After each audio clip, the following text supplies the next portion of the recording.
Hey there, Jack and Jill Motorcycle out there in YouTube land. Welcome back to my shed for the last video. Well, the video's not here, just the intro and the outro. That way I make sure that everybody who watches the first 48 seconds of this video knows what I'm doing. This is gonna be changing the oil in the final drive on my 1976 BMW R90/6. It's part of our Airhead Maintenance 101 series, which is brought to you, of course, by the BMW Motorcycle Owners of America. This is our channel, and Morton's BMW in Spotsylvania, Virginia, who provided me with the space and the opportunity and the oil recycling, mind you. I didn't have to take my oil off-site. I used their oil bins. So thanks a lot, Morton's, for giving me this opportunity. I really appreciate the support. I encourage you to patronize your local est dealer. Not all of us have the good fortune to only be an hour away from our nearest BMW motorcycle dealer. I'm lucky that way. For the final drive, you don't need very many tools. You need that 8mm Allen socket, and I think you need a 19mm wrench or socket. I say for sure what it is in the video. You need 250 cc's of gear oil. I use Lucas Oil 80W90. I've used other brands. The fluid that comes out is red. That's just a different brand. A lot of people use 75W90 gear oil. You want to make sure you're using gear oil, not motor oil. It is different. You need 2 crush washers. They're different sizes, like the transmission. It's a 300 and a 200. If you tell your BMW dealer that you need 2 crush washers, a 300 and a 200 for this job, then they'll know what you're talking about and you'll be all set. To do all of the fluids on your BMW in one maintenance session, you need a total of, I'm gonna count, 1, 2, 3, 4, 5, 6, 7 crush washers. You need 3 300s, 2 200s, 2 130s, and that'll get you all set. This is another easy one. The only hitchy thing here is you wanna make sure that you use something to direct the oil or lift your catch pan up off of the surface you're working on, because the final drive drain overhangs the tire, the rear tire a little bit. You don't want to get gear oil on your tire. You'll see that's exactly what I do, because of course it is. Check it out, ask questions, leave comments. I'll come back and answer the questions as best as I can, and I really appreciate it. All right, last up is the final drive.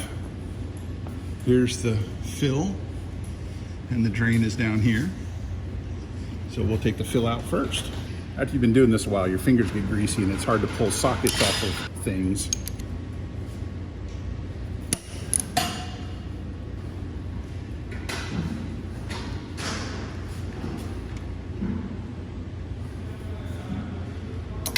And guess what? That gets a crush washer. All right, so this is the drain for the final drive, and I definitely always make a mess with this one, so I'm going to be extra careful because this drain is real close to the edge of the tire, and like I said a minute ago, you don't want to get gear oil on your tire. This is a 19mm normal socket.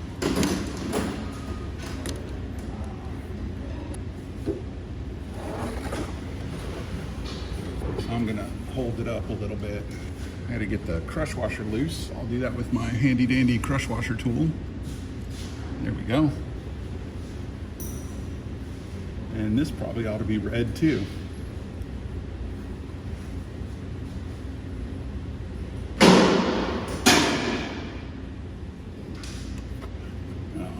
Almost got it. So here's another place where I've got a magnetic drain plug, and you wipe the magnet and then check it for particles. You don't want to feel anything rough. You want it to just be a smooth paste.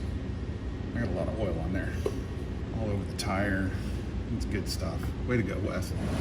I'll show you how to clean that. New crush washers, and they are not the same size. The one for the fill is bigger.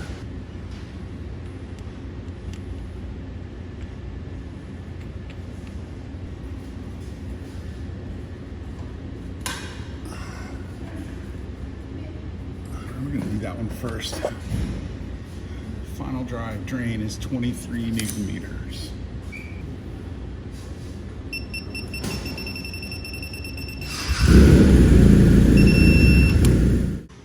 every time I always make a huge mess. I need to get the back wheel up off the lift again, but I'm just making a huge mess. I see that. What are you doing that for, man? Well, you know, every time I drain a final drive, I get oil on the tire. Right. Is this your thing? Yeah. No matter about putting a plastic bag around the tire. Everybody's got a thing. No, nobody's ever suggested that before. That's a really handy idea. Or you don't even have to wrap it around. You just bring the handles up, tie the handles, and get out there to catch the mess that hits the bench. Yeah, that's that would have been really smart. But I think I'm going to continue to do it the hard way because. Why not? We've established a precedent. That's right.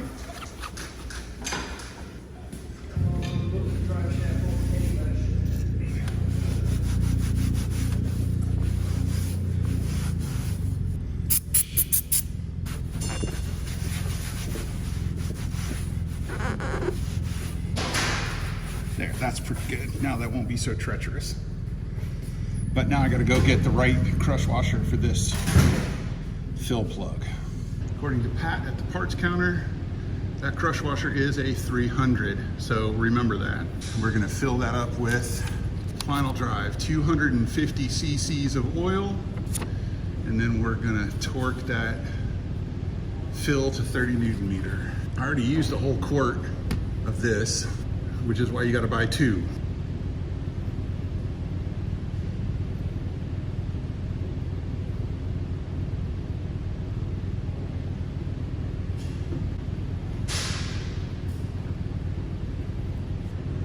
Now I know filling these things is not the most exciting thing to watch, but it works. And I'm glad that this is the last thing because it's 3 o'clock and I got here, started working at 9, and this was only supposed to take a couple hours, and it's ended up taking all day. Which, you know, that's one of the things about having a vintage motorcycle, is you do what it takes, even if it takes longer than you think it should. All right, there we go, 250 cc's. And does anybody remember the class? Do you remember what I said? 30 Newton meters. So we'll get the torque wrench. A little awkward, but I could probably do better if I used a shorter extension. 30 Newton meters. Well, 32, close enough. What we're gonna do now is a little check. We're gonna make sure the oil filter cover has 3 bolts, 1, 2, 3. The swing arm drain is in. The final drive drain is in. The swing arm fill is in. The final drive fill is in. The oil pan drain is in. The transmission fill is in. The transmission drain is in. The last thing we're gonna do is check the oil by pulling the dipstick out because we did run the engine. So we'll see what that looks like here. So now we're completely done with the fluids portion of the routine maintenance for my motorcycle, this R90/6. Thanks for joining us on the Airhead Maintenance 101 video series. Thanks again to Morton's BMW for providing the space and the opportunity to do that. Thanks to every member of the BMW Motorcycle Owners of America who make it possible for us to keep this YouTube channel going and to post videos like this. We're gonna do some other things on this bike that are fairly basic and will help you maintain your older BMW to the best of your ability. So watch out for those videos soon. We're gonna be doing the air filter, which is not, not complicated, but it is a little fiddly. There's a little more involved, but it's not wet. So that's the important thing. At least you don't want it to be wet. If there's fluids involved, then you've probably made a grave error. And then we'll kind of get into some more stuff as we go on and keep this series going. Let me know what you want to see for your Airhead, and I'll see if we can get a video done on that to help you out. Take it easy, like, subscribe, ask your questions, and thanks again for joining us. Bye.